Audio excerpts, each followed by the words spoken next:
Well, here's something that you didn't know. 2 of those special atomic bombs haven't gone off.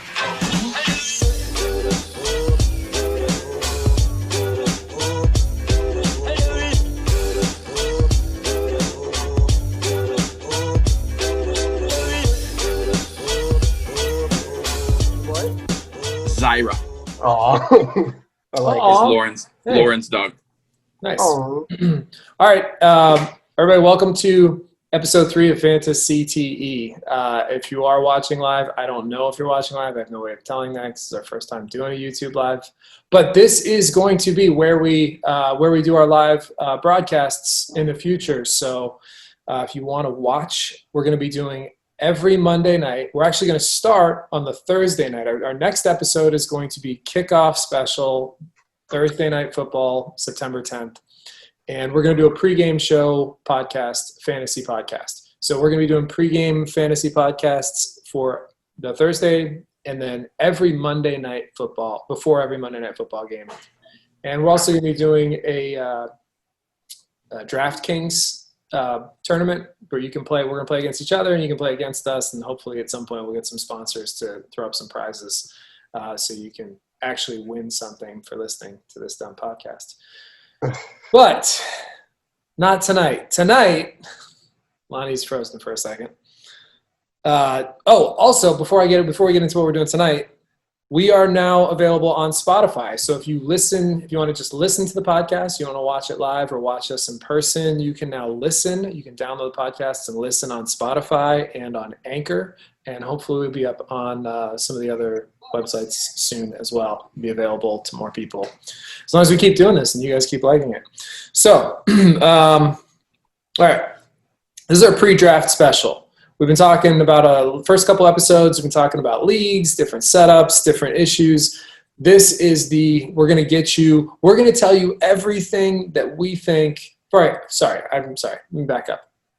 Let me do introductions. Once again, I'm Nick Masick, Vital DeJuiced on the upper left, and Lonnie Cox is on the bottom today. Thank you for joining us. We are FantaCTE.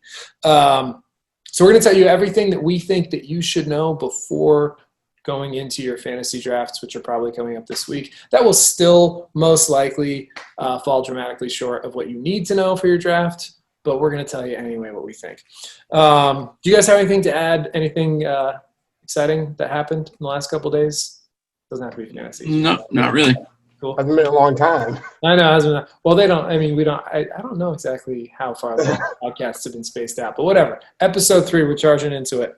Before we get into draft advice, though, quick shout out. I think on the last episode, I was talking about what a just complete disaster one of my other leagues is with my cousins.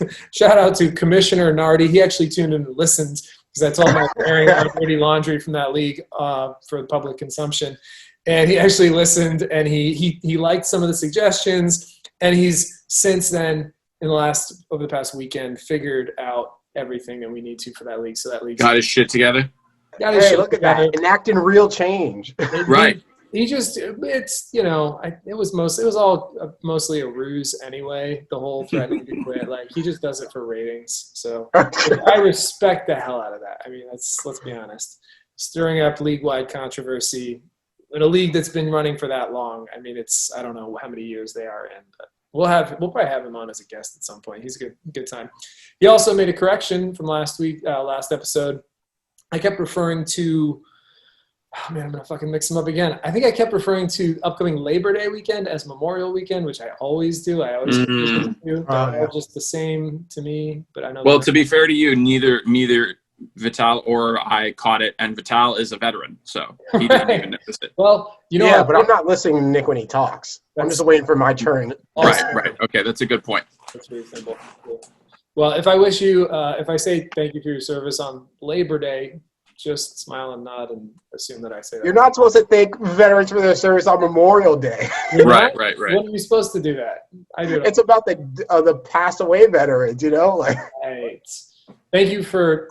I don't know. I'm not gonna anymore. I mix them up. Let's just sad leave it at that. At a barbecue. Right. Okay. Fair. All right. So anyway, Labor Day weekend is coming up. Whatever that means. Also, he made a good suggestion as far as team names. We talked about a lot of rules about team names, but he was like, if you're gonna go, you can also throw in some other interesting pun twists, like naked and afraid of collusion. Like that would be a great one potentially also. So you don't have to stick with some pop culture references can be thrown into Throw that in. I had a great league name. One of my league names last year was Antonio Brown's helmet.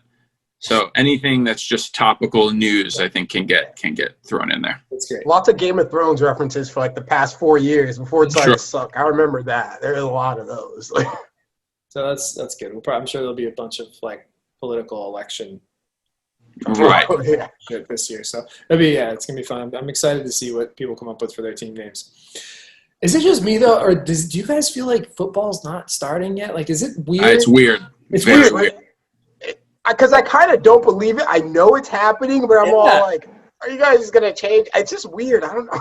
Dude, no Hall of Fame game this year. No preseason. No, like college football would have been starting like this week. Yeah, and then you're like, okay, I think that means we're right around the corner. Nothing. Because you've always got that garbage, which they had. They had that this week at the garbage college football game. And this was like Central Arkansas and Austin P. You've always got that. Then it's like the next Saturday is like some dope games. Then the next Saturday it's like, okay, football season. Yeah. And then also the fact that NBA playoffs, like I've been watching some NBA playoffs, and that totally threw me off too. If we can get this done quickly, that would be great because the Heat tip off at 6:30. Yeah, definitely. Oh, I'm excited to watch it, but I don't want to. Like, no, we're going all the way. Oh, dude. I think I hope. I'm excited about that game too. So, yeah. But let's not rush into anything. We'll get to the game. Don't worry. To make football season feel real, though, we have a special Dick Pick 6 draft lottery right now. Before we get into our draft suggestions, we are actually going to determine the order of our draft, the league that the three of us play in, the Dick Pick 6 Fantasy Football League, along with 7 other comedians who some may or may not be watching. Once again, I still have no idea how this works and if we can tell if you're watching or not. But if you're watching, I just want to show this is very legitimate. We're going to do this the fairest way possible by using this hat. Okay. You're listening. That's the only hat we can use. You could use like a toilet. It's not the only hat we can use because clearly I'm wearing another hat, but it's the hat we're going to use. Okay. That's the commissioner laying down the law. That's right. This is a non-negotiable. I rule the league with an iron fist. Now, I'll show you how this is going to go, though. But it's mostly just to make sure that there's no foul play because the Patriots have never been accused of anything like that in the history of their organization. And I think everyone can agree that this is the best way to do it. Tough shit because nobody else is here. So before we move on, I just want to mention one thing. Cam Newton has been balling at practice, supposedly. Yeah, I saw that. Me too, bro. I ball out of practice too. Like, what are we talking about? Practice. We have nothing else to talk about. It's practice. Right. I feel like the league is starting. All right. So that's exciting. Though. I'm excited about. We'll talk it about is. That. So right here in my hand, I have folded up pieces of paper with everybody's name from the league. I'm going to try to make sure they don't get stuck on each other. I'm putting them now in this hat that represents all things equal and fair in the NFL. And do you want me to write them down as they come off? I was going to write them down, but you can write them down too. It's okay. So I'm not looking at the hat. You can see this. I'm going to do this extremely. I have one name. First pick for the Dick Pick 6 Fantasy Football League. I'm actually not even, you're going to see it at the same time that I see it. Right, baby. Sean Mullins. Hey, motherfucking Sean Mullins. God damn it. I knew he was going to get first pick. Son of a bitch. Who do you think Sean Mullins' first pick going to be? I don't know, man. Saquon, for sure. He's a Giants fan. Really? Oh yeah, right. He is Giants, right? He's hardcore Giants. I wouldn't be surprised if he goes Saquon. That's a solid pick. All right. Or maybe he'll be like an emotional team player and just get like Daniel Jones or someone dumb. Could you imagine? I think that'd be great. I would love to see that. Son of a bitch. Sean, you just knew Sean was going to be the first. You knew he was going to get first. Like a first year in the league, everything he like walks through shit, and his shoes comes out brand new shoes. That's what I meant to say. All right. White privilege. That's it's You beyond. gotta beat him back-to-back weeks, man. Everything he touches turns to gold. It's great. All right, second pick in the draft. Hey! I like it. I like it. You watched it. You saw it. All right. Can't complain about that. Second pick in the draft. Okay. All right. Now, this is why we're doing it this way with you guys witnessing, because otherwise they'd be like, there's no fucking way Nick got second pick in the draft. And Steve Lamb. Steve, the undeserving. Steve, I don't know if Steve's actually listened to our podcast yet, but I told him, I saw him today, and he started asking me a question. He's like, are they even going to have the league? I'm like, Steve, we covered this in episode 2. And I was like, you can't ask me. Like, you constantly ask me questions, which you've already answered. You're not going to watch the podcast. Fourth pick. All right, Lonnie number 4. Lonnie Cox. Congratulations. Bro, where am I at? Top 5. It's a good season for me. It's a nice spot to be in. I'm done, guys. That's it for me. I'm out of here. You go watch basketball. I don't care if you put the game on, whatever. No, we got to get people ready for their draft, though, especially Steve, in case he ever listens to the podcast, who really needs to. Next is, it's like Cam Bertrand, number 5. All right. Now we're on the bottom half. Here we go. I'm not happy. Next, we've got Rob Keller. Rob, you are number 6. Vital, man, at this point you might as well just hope for the 10th pick, and so you can get 2 picks. That is the best option. That's actually not a bad thing to hope for. I don't mind being last person. Oh, me neither. I would take it. Oh, hey. You want to be last? You're 7th. I don't know. All right. It's not terrible. Hey, it's a snake draft, man. I don't love 7th though. I think you got fucked. Yeah, 7th right in the middle. 8th pick in our draft is Jay Guy. Hey. All right. 9th. We have Stephanie Wood. Which means by default, the last pick is going to be Warren Scott. Which I think is both ironic and slightly unfair, because Warren. But he gets it's a snake draft, though. It's a snake draft. So no, it's not. He's going to get 10 and 11. He'll still find a way to fuck it up, so no matter what. Yeah. I don't feel bad at all, because the snake draft, he's going to get to draft back-to-back. But he also did come in last place last year. So coming in last place, having to tell knock-knock jokes, and losing the draft lottery. Rough year for Warren. No, if anything, I would say Vital lost the draft lottery. Yeah, Vital. Being at number 7, that's a Vital and Jay. I'm looking at my options. I was like, I get like 2nd tier, and then maybe the bottom of the 3rd tier. Right. Like draft Vital's out of the top 5, so he's not getting the top 5 quarterback or running back. That's just ain't happening. So, since we're already talking, this is exactly why we did this, because we're going to start talking. Let's get people ready for their drafts. So now that we know our positions, let's start breaking it down position by position. What do you guys, or let's just talk about first round. Like, what do you think? What do you expect to have happen? First rounds, what are you looking at? What are you thinking about? And we'll start, Lonnie, you're near the top. I'm near the top. Vital's near the bottom.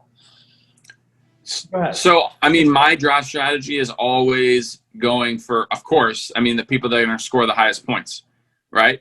And for some reason, whatever reason, for the last couple of years, quarterbacks fall out of that thing. I shouldn't give too much away here, but if there's a quarterback available that I think is worth better, like let's say Sean, Nick, and Steve all take the top 3 running backs, I'm going quarterback with that pick. I'll be open with it right now. Okay, that's interesting. I'm going to go quarterback. That's not going to change my strategy at all. I agree with what you're saying in terms of the most points scored. Here's the thing, though, and this is something you have to remember about our league, or I don't know if you do remember this about our league. Last year, we only had 1 starting running back position, and we played half PPR. We had a bunch of flex positions, and I did that to make it easy for the newbies like Steve, who'd never played before, just to kind of acclimate them to fantasy football. Sure. A very like user-friendly, very easy to play league because you didn't have to worry too much about how many running backs, how many wide receivers. Like you could kind of play whatever you needed to play.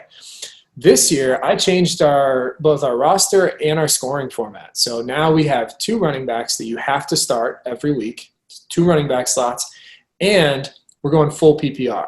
Now, the reason I did both of those things simultaneously is because I, like Lonnie, I've always been kind of a half PPR guy because I don't like devaluing running backs. Mm-hmm. But if we have 2 mandatory starting running back positions, you can't, like, the running backs have value regardless of how you score PPR. I mean, some running backs are going to score more, obviously, catch more passes, but you still have to play 2 running backs. Doesn't matter if they're But, you know, the rankings, that's going to shift the ranking system quite substantially. Yep. Because now, you know, a guy like Derrick Henry's value decreases pretty substantially, where a guy like Alvin Kamara goes way, way up. Mm-hmm. And Aaron Jones got to be top 10 if we're doing PPR then. Right. He might be. Yeah, he might be. But still, having 2 starting running backs, Derrick Henry is still incredibly valuable. That's exactly, right. So, of course. Yeah, I don't think it'll shift the rankings that much. You're going to see a couple guys go up and down a couple slots, and Derrick Henry's right. Yeah, it's the NFL. It's only a couple guys. It's only a couple guys, yeah, and it's only really in the first round or 2, maybe. Mm-hmm. But and then also towards the later rounds, then you have to draft a little bit differently than you would. Because now, you know, he's not playing this year, but a guy like Albert Wilson for the Miami Dolphins, you know, if he's catching 14 passes a game, his value is skyrockets in a PPR league. Yeah, absolutely. You know, he might have Ryan Fitzpatrick throwing the ball to him, and he might have 36 yards at the end of the game. Yep. But if he's catching all those balls, you know, Michael Thomas, big Jarvis Landry, for sure. Oh yeah. Yep. I think about guys like Julian Edelman and Jarvis Landry. Yeah. Just PPR monsters who don't rack up a ton of yardage always, but they just you know, they're getting double-digit catches almost every game. Right. Mm-hmm. So those guys, yeah, their value definitely goes up significantly with the PPR and you know, having that. But like I said, running backs are still a top priority to me because there's going to be 20 running backs playing between our 10 teams every single week. Think about that. 20 running backs. That's a lot. Are going to be started minimum every week. Minimum, right? Because still some people. I mean, I'm a big running back flex. Yeah, anyway, I like running back flex, but and this year because it's PPR, they might not be as much. Might change exactly. A little bit. But you know, like a second string running back that plays for a pass heavy team that can catch the ball, his value, he might be a flex worthy player depending on the matchup that week. Absolutely. But so, all right, in terms of the running back position, because it's usually conventional wisdom always says go heavy running back early in the draft. Yes. And the reason being because you look at our league, we only have 10 teams, but 20 running backs are going to have to start every week. You don't have 20 running backs who are the guy, period, in the league. Mm-hmm. And how many running backs do you think there are that are like the guy? You know, 8, 3 down 12? backs, 3 down backs. 12? Do you think there's 12 3 down backs? I mean, maybe I would say between 8 and 12. It just depends on how you look at them. But I would say there are not that many. There are no. Yeah. So you're going to be looking at a lot of committees, running back committees in that second tier for your second starter, your running back too. All right. So Vital, you're down near the bottom of the first round. Let's say theoretically we see a bunch of running backs and Lonnie maybe gives quarterback. You get down to 7. Say a guy, what are you looking at there? Like, let's say a guy like Michael Thomas is sitting there at 7. Right. Do you think about receiver at that point? No, I wouldn't. I actually got to pass him up, man. At that point, if all the top tier running backs are gone, I got to go for a QB. Hopefully, Patrick Mahomes or Lamar Jackson is available at that point, which it could be 7th, but I still should be able to grab them or running back. But also remember, Vital, I mean, it's something to consider is that at 7, let's say Lamar is gone, all of those running backs are gone, Patrick is gone. You still got Deshaun Watson, you still got Russell Wilson, you still got Dak Prescott. Like, you still got 3 very, very high-scoring quarterbacks that are going to be on the board. I don't know if I believe in them as much as, like, everyone else, man, because I had Prescott last year, dude. He's so inconsistent. He's killed me so many games, dude. Who was that, Dak or Russell? Dak. Oh, Russell's yeah, Dak. pretty consistent, but Dak, dude, I don't know if I can draft him again. I think there's something that we don't know because his value this year skyrocketed. That's what I'm saying. I don't see it, though. Oh, I don't see it. It's Mike McCarthy. It's a Mike McCarthy. That's it. That's a good point. It's Mike McCarthy. Yes. I don't think it's going to be the answer, but all right. But then also remember, I mean, let's say, this year, because of Lamar last year, we're really valuing the dual threat quarterbacks. But an Aaron Rodgers or a fucking Drew Brees, always a solid pickup. Ben Roethlisberger is going to be back this year. Yep. Ben Roethlisberger won me my league before. He's so definitely capable of it. So that's I think why I don't know if I buy into the whole first round quarterback thing. I do like Kyler Murray as a dual threat. He's got weapons like crazy too. And they're probably going to be playing catch up because I don't think their defense is very good. So he's probably going to be one of those. He might be a top 3, top 4 quarterback. He is. Yeah. What were we saying? What round do you guys think Brady gets picked up in? 12. Because he's got a bunch of weapons on his team, but I don't see anyone picking him up at all. In the first 3 rounds. He's going to be in a 10-team, 12-team league. He's going to be a backup. He's going to be. You think so? 12th round probably. And I don't think he'll go that far. I think he will fall pretty far. I think he gets picked up with the Matt Ryans and the Matt Staffords and that. But I think that might be my little sleeper pick. All right, sneak in there just to get points and use it as a trading option, dude. I think he's going to ball out this year. I think he's going to ball out in terms of winning. I don't think they care about the stats. And they had a pretty good defense last year too. And I think they're going to try to work the running game. And I think he's going to be good. Don't get me wrong. I'm fucking Tampa Bay bandwagon all the way. But I don't, fantasy-wise, I see him, I see him towards the bottom of the draft. I think he's a backup. He's not your starter. I feel the complete opposite. I think Brady wants to prove that it's been him winning, not Belichick. I think he's going to ball the fuck out, dude. But I really believe he's going to try his hardest this year. But that's not fantasy stats. That's just winning. I bet he scores, dude. I'm telling you, he's going to throw it. I feel that. And then Cam up there taking his spot, he's going to show everybody, dude. All right, let's remember the division that they play in with New Orleans, Carolina, and Atlanta. Those teams put the ball in the fucking air, man. Yeah, they have those no games pass are gonna defense, dude. High-scoring games. That's a good point. That's true. All right, so who are you taking? You taking Cam in New England with his legs, or are you taking Brady in Tampa with his arm? Oof, that's a tough one, but I'm going to go Cam. I'm going to go Brady because of his weapons, dude. It's not only that. He's got such a good core of receivers around him, dude. Oh, yeah. Jacoby Brissett. Bro, Jacoby Brissett was up 35-7 on the Colts. Or I don't know who it was, bro, but in the first quarter, Jacoby Brissett had 4 touchdowns. Brissett's he's not terrible though. He's not, but Cam is way better, which is my point. I agree. I don't know. He's from South Florida, Jacoby Brissett. I'm not sure who's the more accurate quarterback. All right, so along the lines of running back, let's talk running back strategies. Let's say you go big, top 5, because some of us are in position to do that, not Vital necessarily, but let's say you go big on a running back. You're going to go for one of the super studs like Ezekiel Elliott and Alvin Kamara. How much do you prioritize a handcuff for that running back?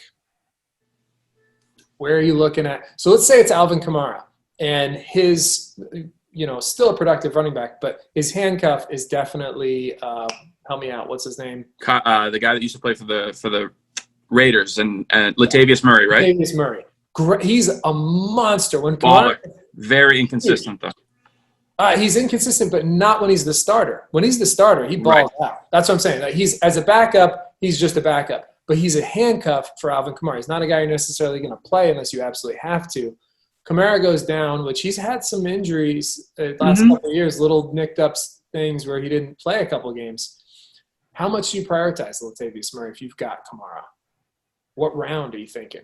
Kamara's obviously first round. Are you? To be honest, I've never been a big handcuff kind of guy. Okay. Never really bought into the handcuff. There's a lot of old school wisdom when it comes to fantasy football that I just never really buy into. Okay. like a defense in the 8th round. Fuck that. I'm not doing that. Defense for me is going to be the last. Those high end defenses, you know, unless it's like the Ravens in 2005, I'm not doing it, you know?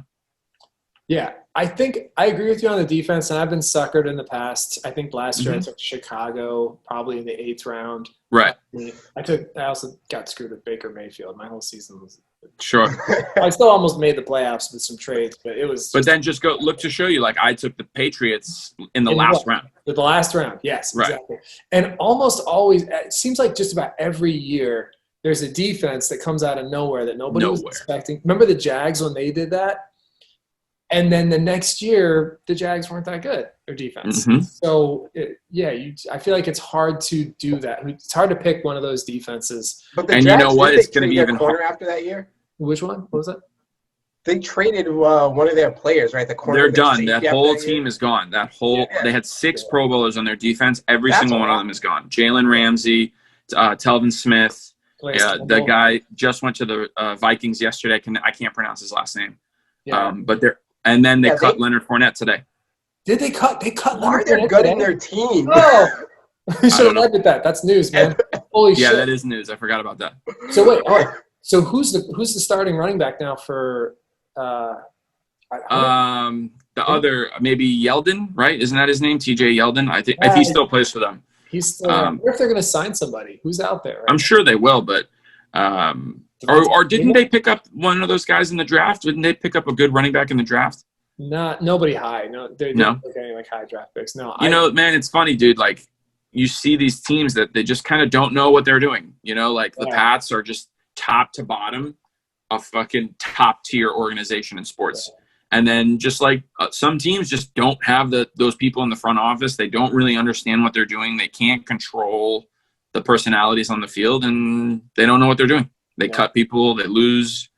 They were 1 game away from the Super Bowl 3 years ago. By the way, they should have. I think they should have won that Super Bowl. They should have beat the Pats in the AFC Championship game. They were a better team. They got outcoached, but they were a better team. Right. Overall, even with Blake Bortles, better team. They should have won that game up 10 at the half. And then I think they would have beat the Eagles in the Super Bowl that year. I think possibly, superior football team to everybody else. They're a cut above, and they just couldn't get their shit together.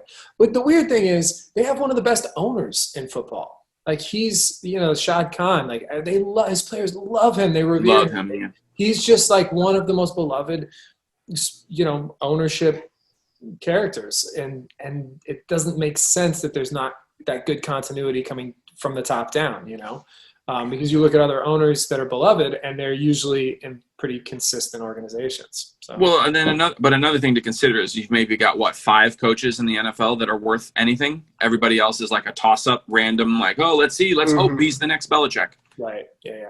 And those guys they're not leaving very often. Like Dallas got lucky with Mike McCarthy, Super Bowl winning coach, but there's not that many of them, look what happened, Nick Saban coming to the NFL. Everybody was like, oh my God. And then, And he couldn't control any of the Dolphins. Not at all. Dolphins were a mess back then, though. All right. So we covered some of the important positions. It's really, I think the defense this year, I'm buying into the whole, streaming your defense idea. The hard part with that is, I just drafting them late. Maybe I'll take 2 late and see if one of them hits. I don't know. It's hard to prioritize a bench spot for an extra. The defenses, the way they work is you're gonna have 1 or 2 that are gonna be amazing, and then 3 to 32. It's not that big of a difference. So defenses are really hit or miss. I pick up defense weekly based on the matchup. That's how I do it, dude. And last year I picked up in my other league, whoever played the Dolphins, I picked them up. I did that. I do that a lot, and I love the Dolphins, but I need points. Yes, and that worked out really well until the later part of the season. The first half of the season, that was a solid. They still get turnovers, just so you know, and those are points. Right. Yeah. All right. So, but a team. Let's talk the number 1 ranked defense, the 49ers. Would you, if they're sitting there, round 9, round 10, would you be tempted? Oh, Who's around? I would probably pick him up. I'm just saying, you got all your starters filled. You got maybe an extra running back and wide receiver on your bench. Would you go Niners before you go backup quarterback? Yeah. I mean, if we're in that garbage time of the draft where it's just like, you're kind of just throwing darts at a dartboard and like, oh, maybe he'll hit. Yeah. I would do it. If they were on the board, I would do it. Yeah. That's a rookie time, bro. Like, right. The only concern I have with the 49ers this year is with their defense. I think their defense is going to be just monstrous, but that division looks better on offense. Everybody they play is going to be, I think, going to be better. I think all three of their division opponents are going to be tough. Dude, that division is crazy. It went from like a laughing stock to the best division in football in 2 years or 3 years. It's really crazy. They've always been up and down though. Like even since they formed that division, they're like, a couple of the teams are Super Bowl contenders too. Like the rest are, bottom feeders. They're always fluctuating up and down a lot. But yeah, this year I think that division is going to be fun to watch. All right, so let's get into wide receivers. What are your thoughts on wide receivers? How do you feel about them? This year's wide receiver class. Very interesting. It's supposed to be a very deep class of wide receivers. Mm-hmm. Where are you looking at loading up at wide receiver? Because we have 2 wide receiver spots as well as 2 flex positions too. Oh, we have 2 flex. Yeah, I expanded our roster this year. So we're going to have 2 starting wide receivers, 1 running back wide receiver flex, and 1 just general flex, which can be a wide receiver, a running back, or a tight end. Okay. So we're playing 1 more. So you could potentially play 2 running backs and 4 wide receivers. Sure. Roster. But you can also play, 3 running backs, 2 tight ends, whatever. You have it's the whole flexibility of the flex. But what are you thinking for wide receivers? Where are you going to start targeting guys? Who do you like? Who do you not like? Who's overvalued? I'm definitely probably going to start. I usually go for second-tier wide receivers. I never bite on the big guys. I don't know. They're so hit or miss. Like, people go so hard for Odell. Like, he's going to change the game for them. And, like, he gets maybe 3-4 big games a year. Right. I think he really fucked me over way last better. year. I think Odell's going to be a pretty good value this year because he's not going to get drafted very high. Right, he's coming up. He wasn't healthy last year, and nobody knew that. I don't think they weren't really upfront about that because he still played every game. But this year, they're talking about the Browns this year maybe being like we thought the Browns were going to be last year. So maybe you buying Browns. It always works that way, right? Yeah, I don't know. I don't believe it. No, would you go Jarvis Landry over Odell this year? I don't think I would go that. I would. Really? Consistency wise, for sure, dude. I think Odell's going to bounce back, man. I think he's going to have a good year. I wouldn't go high in like first or second round, but I think he's going to be pretty good. Somebody who I also got really screwed over with last year, but I expect a big year from this year is Juju. I got him maybe in the second round, and then before I knew it, I blinked my eyes, and the Steelers are on their 4th string quarterback. Yeah. Steelers had a really bad season last year, like rough-wise, like all the injuries and everything. So Juju has to do better. I drafted him in one of my leagues too. Really got. Yeah, he was a disappointment last year. I think he's going to bounce back. Adam Thielen's a guy who I think is going to have everybody's talking about him having a great camp and just going to be the number 1 guy. And he's got this, blazing fast rookie off to this who they're going to have to double probably just because of his speed. I think Justin Jefferson. He's probably not going to get a huge target share, but I don't think he's single coverable. So that's going to help Thielen tremendously. One guy who's also I don't want to give too much away here, man, because I've got we're also drafting against each other here. But, a guy that kind of slipped under the radar is Stephon Diggs, man. Josh Allen. I saw him in person last year. I went to a game. And Josh Allen can throw the football. He's huge. He's like 6'6", 6'7", long arms, and he puts the ball where it needs to be. I think he can make any throw on the field. I think you're right. And he's actually a guy who also has those hidden rushing yard bonuses. He's a guy who I like in maybe like the 4th or 5th round. You're starting. I love him as far as if you can get him in one of those middle rounds, man, I think he would be a huge. Josh Allen, I mean, just as a football fan and specifically a quarterback fan, I love watching a quarterback in their development. Josh Allen has the tools. I don't know if he'll get there, but he could potentially be one of the best players in the NFL at one point in his career. I completely agree. He's got MVP potential in the future. So they also have a really good defense. Yeah. The Bills are scary. They're like under the radar, but they are a good team. Yep. But the defensive strength might hinder his ceiling for fantasy points, just because they're probably not going to be as many shootouts. There's going to be a little more clock, stuff like that. But I think he's got the ability and the talent to just put up a ton of points if he wants to. Yeah, I'm excited about Josh Allen. What do you think? Did you talk about wide receivers, Lonnie? Who do you like and where? Or who you don't like? I'll be honest with you, I always pick up, unless it's like something that's just right in your face that you can't, if somebody misses on DeAndre Hopkins, who, by the way, I'm not sold on this year. Really? I don't know, so man. Consistent. But with Kyler, though, Kyler's a little boy, man. I don't know. I don't know if he's got what it takes. Larry Fitzgerald is still there, and Larry Fitzgerald just finds the ball, especially for a young quarterback. But it's DeAndre Hopkins, man. He's good. He played with Dan Orlovsky and still had a good season. Yeah, dude. I think he's going to be fine. With Kyler Murray scrambling, I think he'll be able to get him the ball, especially just a couple more seconds, dude. Sure. That's definitely going to be one that I circle, to watch, is DeAndre Hopkins and the Cardinals in general. Yeah. But every year I've drafted, unless it's, Antonio Brown sitting pretty, that somebody skipped on him, or, an Antonio Brown like person. I always go running back, quarterback, and then wide receiver. Yeah, that's usually my strategy. Again, unless it's somebody that I cannot pass up on just because of their ceiling. All right. So who are the guys you can't pass on in the second round? So So like a DeAndre, Michael Thomas for sure, especially in a PPR league. Pass that, right? No. How about a Tyreek Hill, second round? Tyreek Hill. Yeah, I'd pick him up in a second. Yeah, I don't remember exactly his stats, but is he a big play receiver, or is he really catching a lot of balls throughout the game? He's mostly big play, but we have big play bonuses in our league. So his value should be a little bit higher in our league, probably, just because of the big play bonuses that we have. They're not huge. Yeah. They're there. There's a couple. I would just be worried about Tyreek Hill getting triple covered this entire season. So I don't think you can. They have too many other weapons. That's also true. I don't think Travis Kelce will ball out. Travis Kelce, Sammy Watkins, who people always forget about. Yeah. So Tyreek Hill, he's a boomer bust kind of guy, though. Not boomer bust. He's going to give you a lot of points. He will win you your week. Weeks.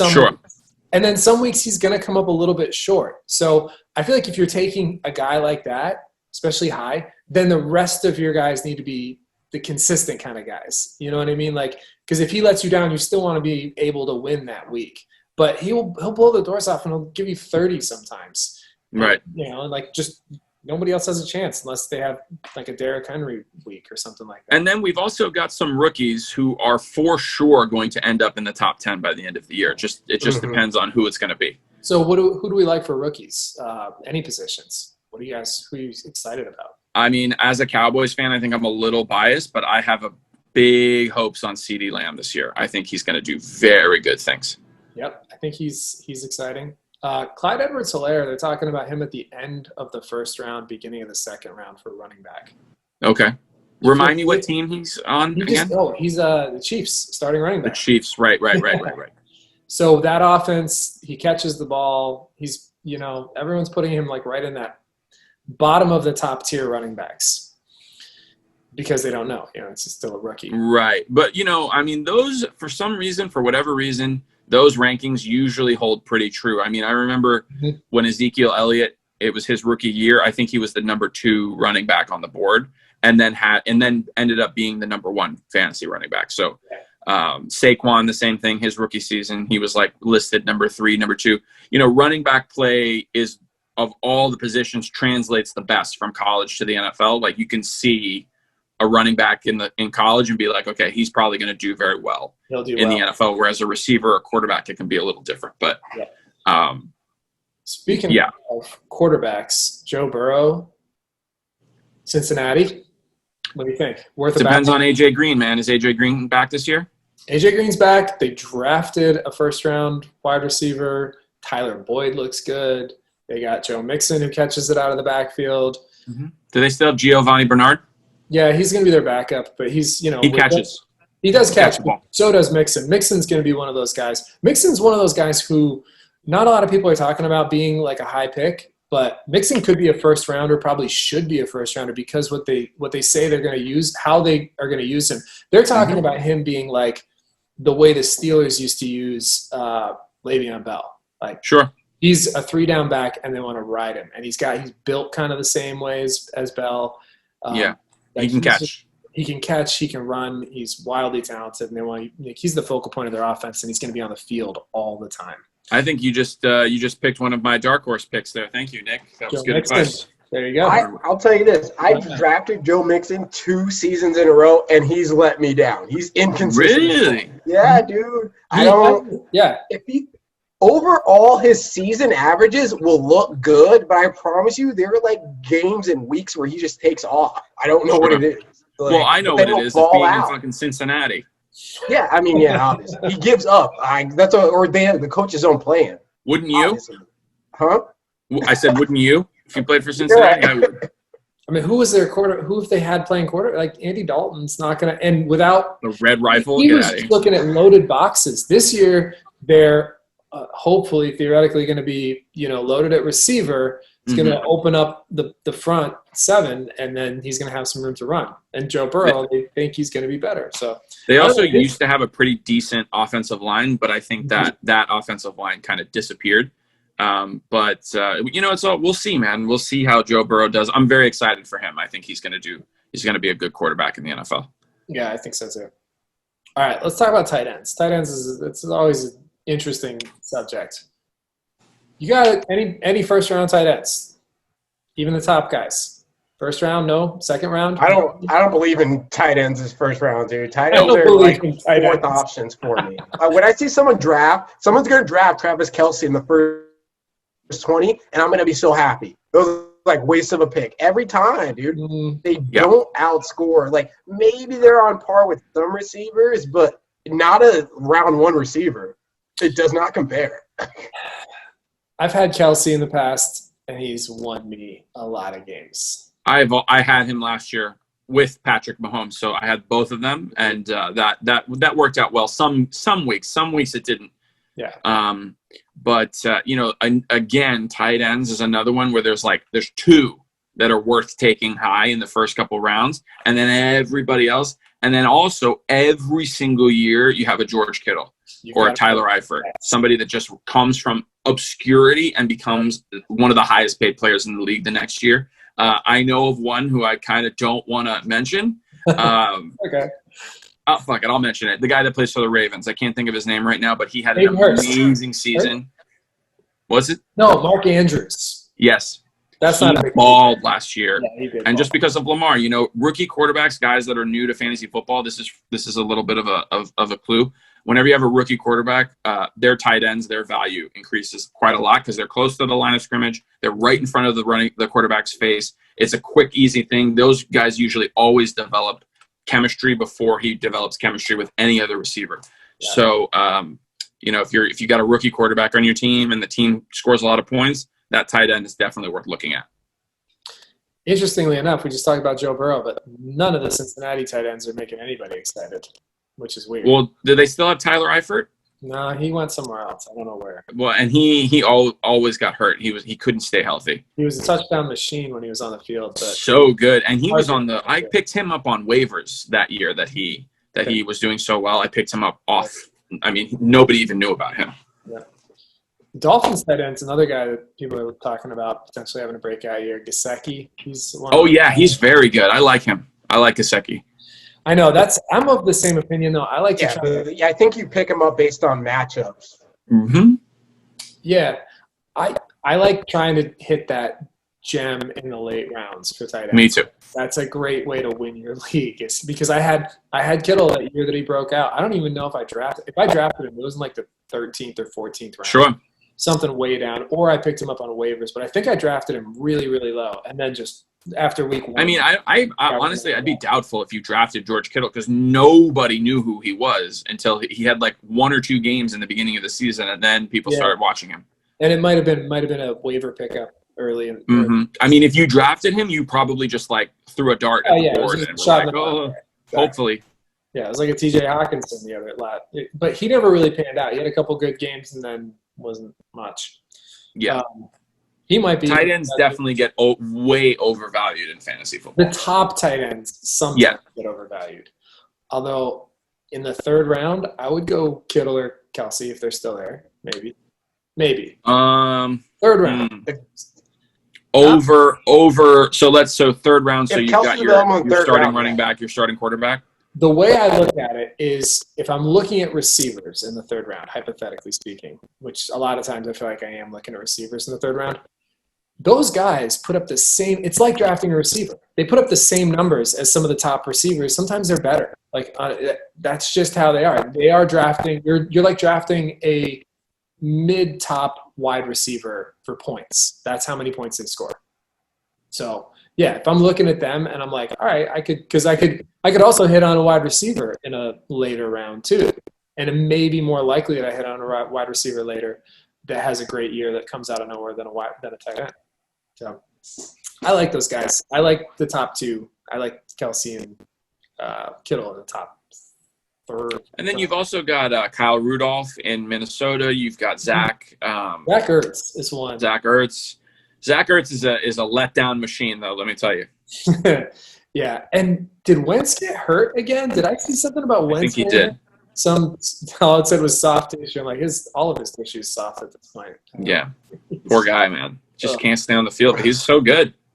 Yeah, when he's on the field, he's great. He was MVP candidate before he got hurt. Right. It's tough. What other positions should we talk about? Is that pretty much that covers a lot of it?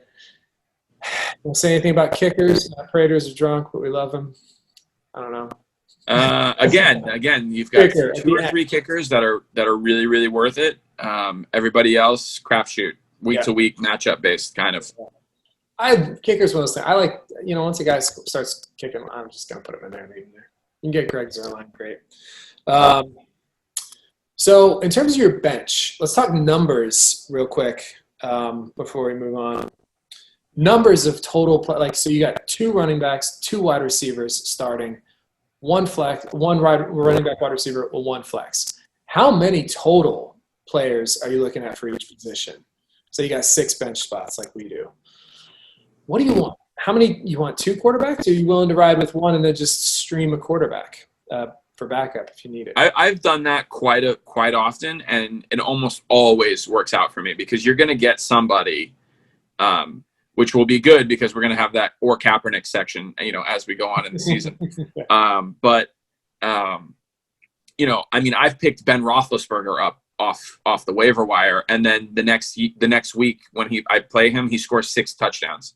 Right. So, I'm not a big fan. Like last year, I hoarded Lamar Jackson. Yeah, you did. Just specifically so that nobody else could use him.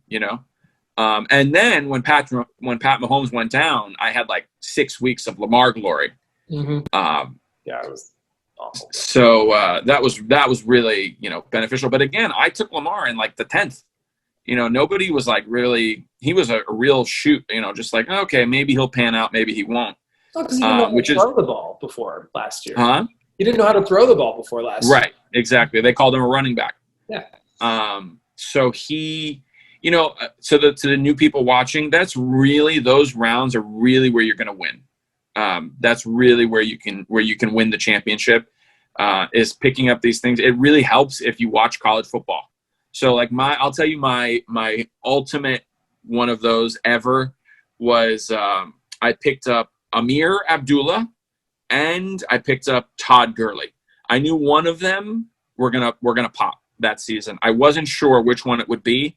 Because in college football that year, Amir Abdullah played for Indiana, I believe, and Todd Gurley for Georgia. They were going back and forth on who was breaking the record every week for the most rushing yards in a game.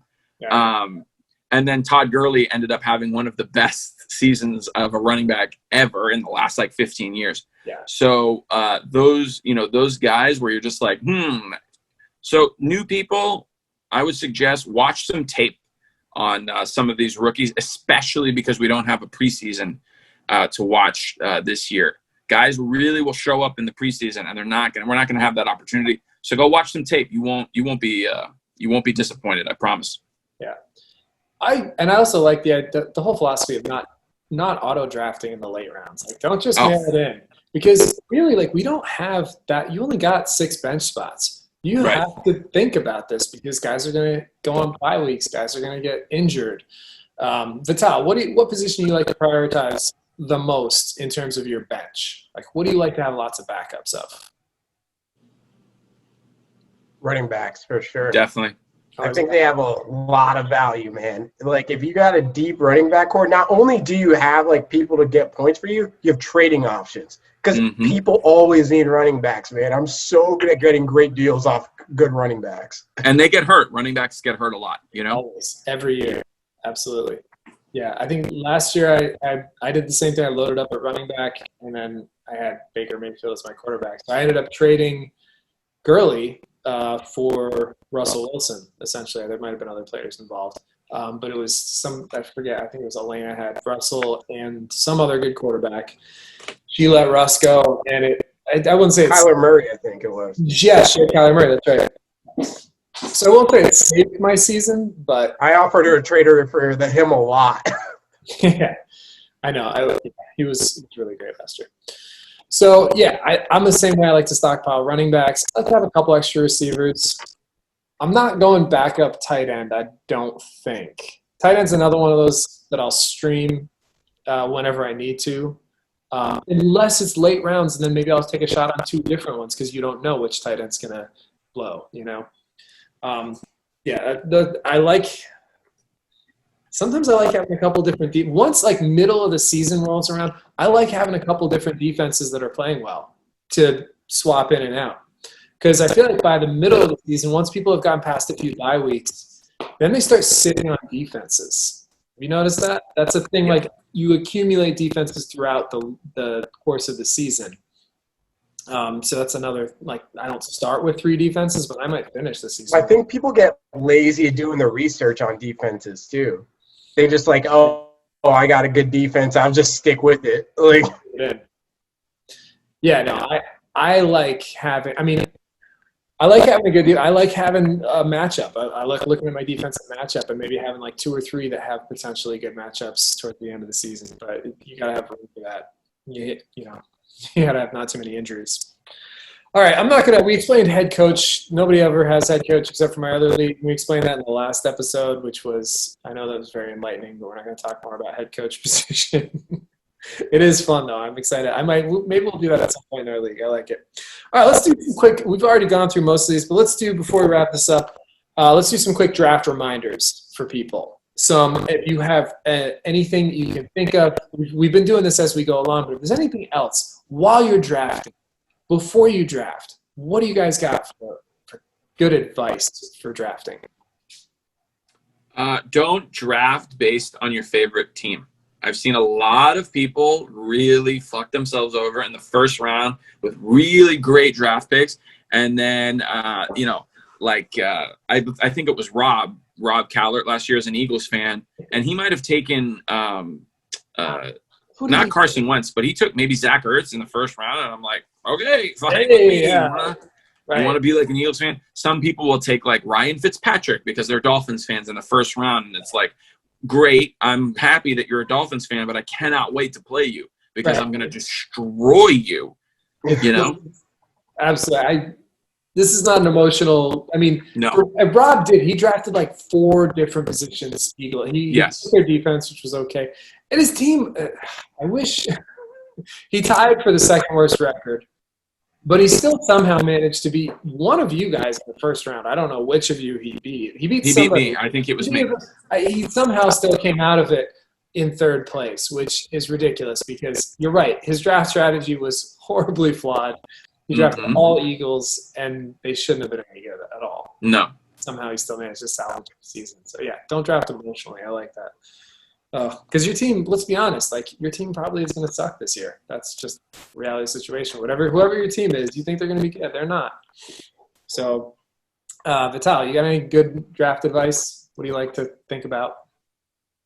Yeah, definitely do mock drafts. Like, you guys got to get the practice in. If you don't feel confident, you got to get a mock draft because you'll see what happens when someone takes your next pick and then you're panicking that 5 minutes. Because if it happens during live, you're going to get fucked up. I promise you got to be able to plan and think about alternatives. Like, think a couple rounds ahead. Like, yes. Because I'll fuck people. I'll see that they'll need a receiver, and there's not a good receiver for a couple rounds. And if I don't need him, I'll just take him. Like, also, one other thing is you really want to pay attention to ADP. That's a very big thing because some guys are gonna especially in your league.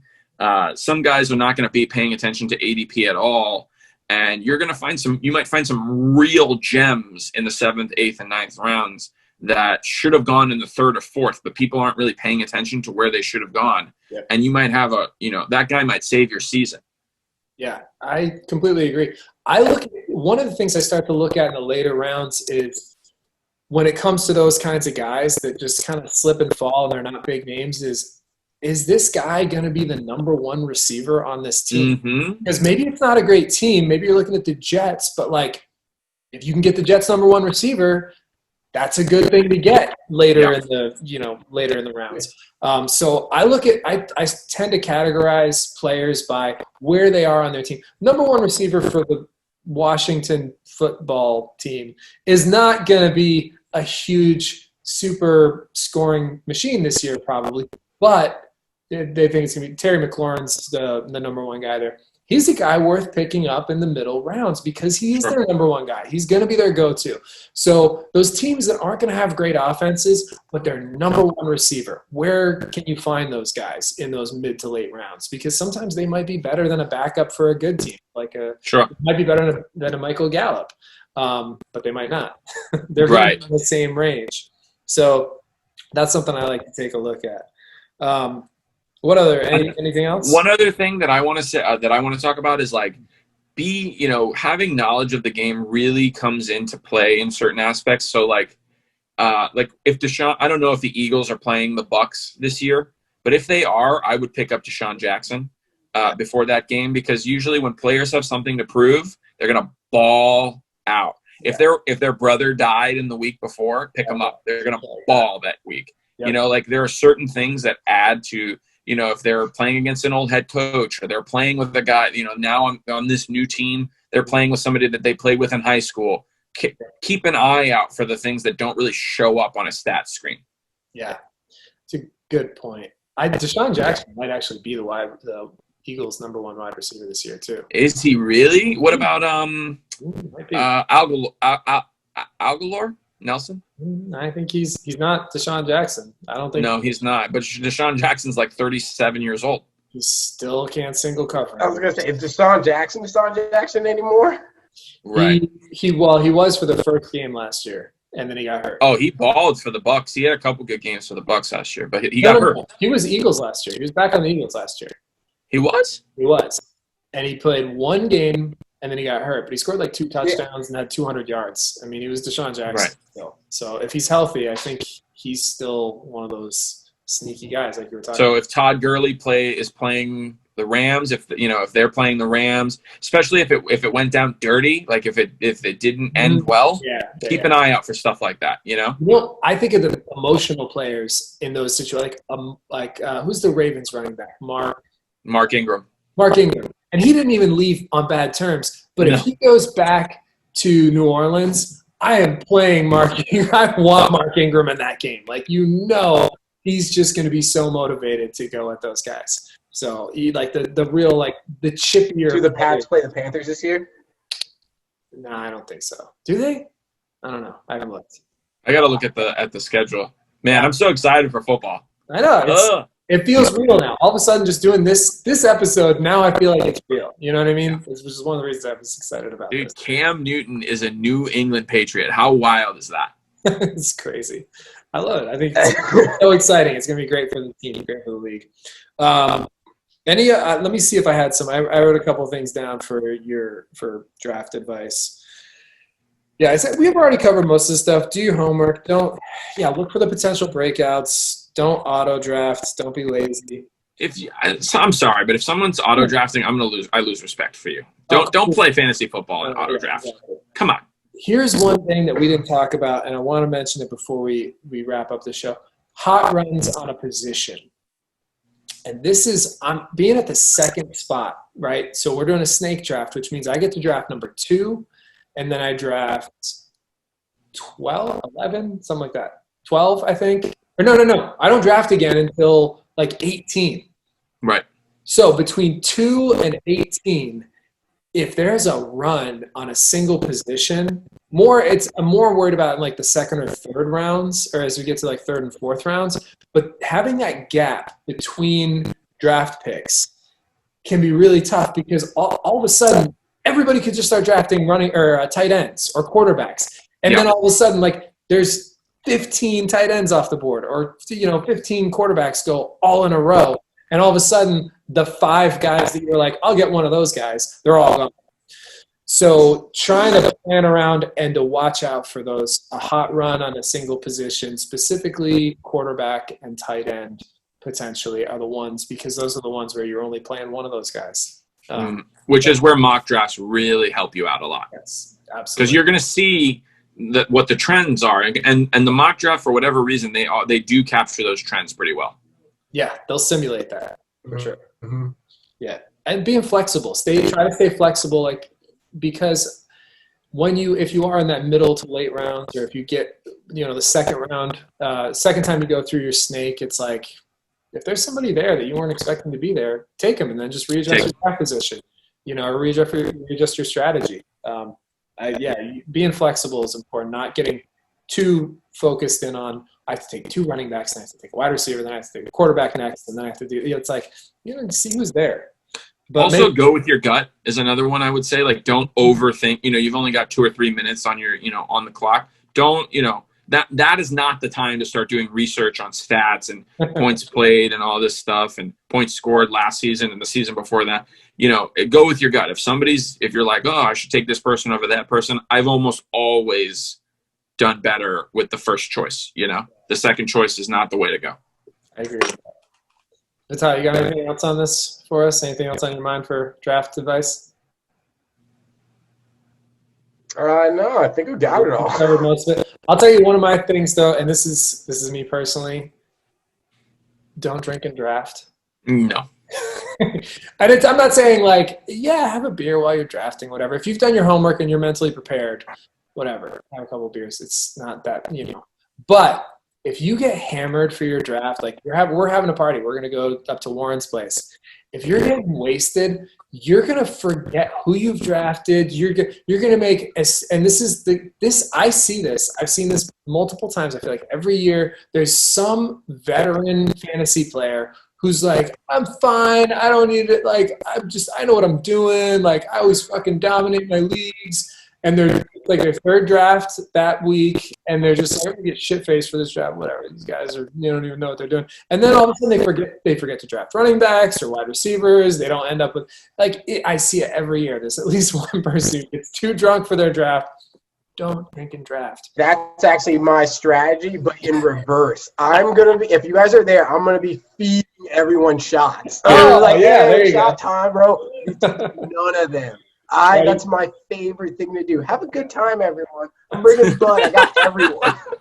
I like that. That's actually. I think I'm going to bring food up and try to put everybody to sleep. Also, sure. Feed everybody before we have our draft. Just get Cracker Barrel to cater it, so everybody's passed out by the 4th round. Just a bunch of turkey dinners for everybody. I'm going to have coffee. Would you like some more mac and cheese? Ladle it. Yeah, gravy. I'm actually genuinely concerned though, because we're doing ours at Warren's house. That's where we're doing our draft, and everybody smokes inside there. I don't smoke weed. It's going to be a fucking cloud clam bake. I need to keep my wits about me because I'm going to get contact high like as soon as I even come close to that place. Respirator. I know. I should bring my scuba tank up and just. You know, the whole time, they're like, oh, fuck you guys, you're not getting me high before this draft. Oh, that's all right. Get high off oxygen, bro. Yeah, that too. I know. Either way. Last year, I drafted while getting a pedicure Now, that sounds great. I would love on that. my phone. I was just like king of the castle. I was like, man. yeah, take a. Yeah, that sounds glorious. Yeah. I can't even imagine. All right, so let's wrap up the draft special. Thank you guys for listening. We hope we did a good job of confusing the hell out of you before you go into your fantasy draft this week. I think everybody's mostly, for the most part, everybody's drafting this coming week. I've got 2 drafts. I've got Monday, and then ours is on Tuesday. Do you guys have a couple different drafts you're doing this week? I have another league, but I texted him like a week and a half ago, and he was like, "Oh, what?" He's like, "Are we even playing?" So I got to hit him up again and light a fire. Amateurs. What about you, Vital? Seriously, bro, we've done this league like 8 years in a row already. It's like why do I have to do it every summer? Why are you the guy? Just take over. Seriously, that is what I'm going to do. I'll just be the commissioner. I'm actually in the same situation. Oh, what you haven't Yeah, heard? a league that I've been playing in 5 years, no one's like responding or trying to form up, and this is like a bigger money league that we play. I'm like, no one's into it. What's up? Like, I don't. It doesn't make sense to me at all. Like that's why we put the contingencies in case we don't have a league. But like, let's go. Let's proceed as though we do have a football season because we got something better to do. Yeah, exactly. You know? What are we gonna do? Sit around, fucking talk to each other on Zoom all day?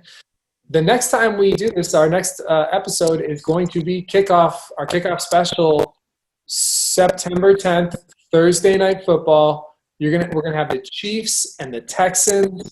We're gonna give you guys what a game! Oh, it's gonna be fun. It's gonna be great. I love this season. Is that in Arrowhead or is that in Houston? It's got to be. Hell, it has to be in Arrowhead. It's Chiefs. Okay. Yeah, it has to. But there's not going to be a crowd, I don't think. So it's going to be very interesting, man. I think they might be allowing some fans. Like 10,000 or something. Maybe, yeah. There are a few teams that are doing that, and I think the Chiefs might be one of them. It's an outdoor stadium, so they're a little bit more less susceptible, and it's also in the middle of the country. And right. You know that's the loudest stadium on planet Earth? Yep. Yeah, they've been going back and forth with Seattle for a while. With Seattle. Yeah. Wild. So we're gonna do and we'll be able to get you all ready because it's the first game of the week. Normally we're gonna be doing the last game of the week to wrap up the fantasy. So this is gonna be week 1, game 1. We're gonna talk all about who you're playing, who's starting, who's playing that night, because that game is gonna have tremendous fantasy implications all over the board. Almost everybody should have somebody in that game probably in one of your leagues. So it should be a lot of fun. And that'll be the first night that we do DraftKings together. So we're going to play DraftKings on Thursday night against each other, nice. Against anybody else who wants to play with us. Find us on DraftKings at FantaCTE. If you want to play against us, we're probably just going to do low stakes, a few bucks, and then hopefully we can get some sponsorship at some point and have like a decent prize, but like with free entries. That's the goal eventually with the DraftKings thing. So we'll see you guys Thursday night, September 10th. Good luck. Have fun. Make good decisions drafting. All right. I'll see you guys.